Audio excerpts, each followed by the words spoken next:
Yeah, we are pleased now to be joined by Kent Desormeaux, who will be riding Exaggerator for his brother Keith. Kent, good afternoon. Thanks for swinging by.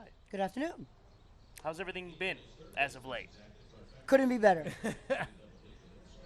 How, You know, I want to ask Ken first. I know Ken, this is an interview that we basically just sort of put together right now because Ken walked up with us, and there's been a lot of stuff that's been going on, and it's been well chronicled, Ken. We know that already, and I've known you for a long time, and the relationship that you do have with your mother and your father, and the relationship that you do have with your brother, rocky both.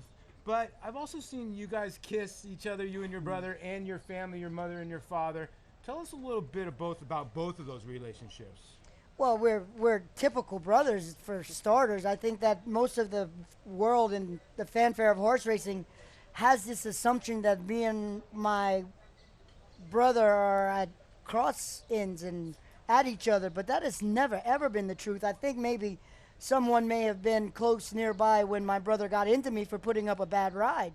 And he's my brother. He's probably my greatest critic. I mean, he's been calling me for 26 years, telling me, "Man, why didn't you cut the corner on that horse or something like that?" And that's from I'd be in California and he'd be in Maryland. Mm-hmm. So I think somebody caught wind of that and thought that we were at ends, but my brother and I have never been at ends, and I've always ridden his horses wherever I was, that he ran one.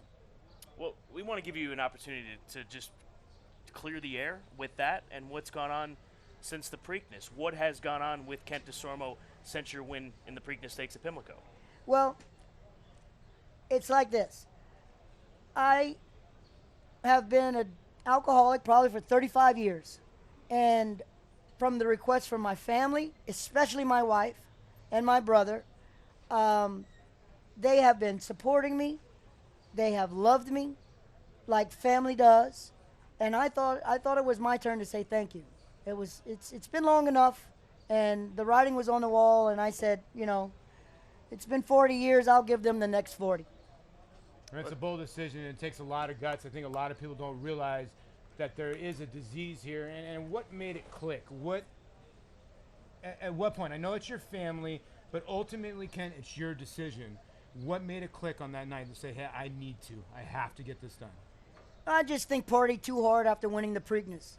I got to where, I think Sunday night maybe, I didn't even remember Sunday night, and I said, that this is just wrong. Why have all this success and don't even remember where I was partying. So I think that was when I hit bottom, when I had a blackout, and that's enough. That's enough. Well, let's get to the horse a little bit. Exaggerator worked yesterday morning. I know Scott talked to Keith this morning as well. How's he doing? There's a video going viral right now, and it's his pure natural sponge. He dips it in the bucket and splashes it all over himself. If you think you like this horse before, you've got to watch him play with his sponge. And he just looks like he's just a happy horse, and happy horses are fast horses, and he's a happy horse. Well, Kent, we've got racing coming up, as we can see in the double box there from Pimlico. We're going to keep you here, if you don't mind, up into that race and past that race, if you got some extra time to spend with us. Sure. Kent, Matt just asking me to ask you, how big is it for you as a rider to have the experience riding not only this course, but the mile-and-a-half setup that is the Belmont Stakes? I got to tell you, I think I remember my first one, and just when you think, it's time to go, you have to wait some more, and then you want to go again, and it's like, you need to wait some more. Right.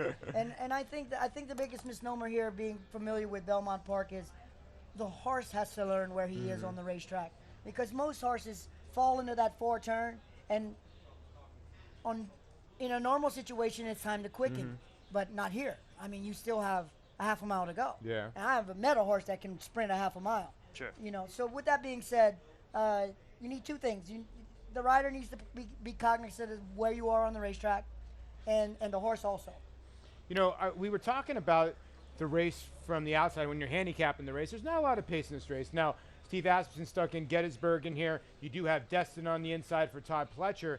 I go back to the San Vicente, where you knew you had to be close to Nyquist that day if you were going to try to beat him, and he showed some pretty darn good speed. Are we going to see an Exaggerator that might lay third or fourth or fifth tomorrow? Or on Saturday? I could see that happening. I mean, that would be a dream run, Paulie, I think. I think if, if he bounces out of the gate like he always does and I gear him down and get him into his maximum cruising speed, I can't see him far back. There's a human element involved. I mean, we're going 1.5 miles. Everybody knows it. Sure. It would be pretty silly of yourself to think you can go 23:46 and win the Belmont. So everybody's going to be judging pace and everybody's going to be asking to slow down. And I find Exaggerator wherever I am. Fortunate for me, I hope no jockeys are watching because they're probably going to be where I am.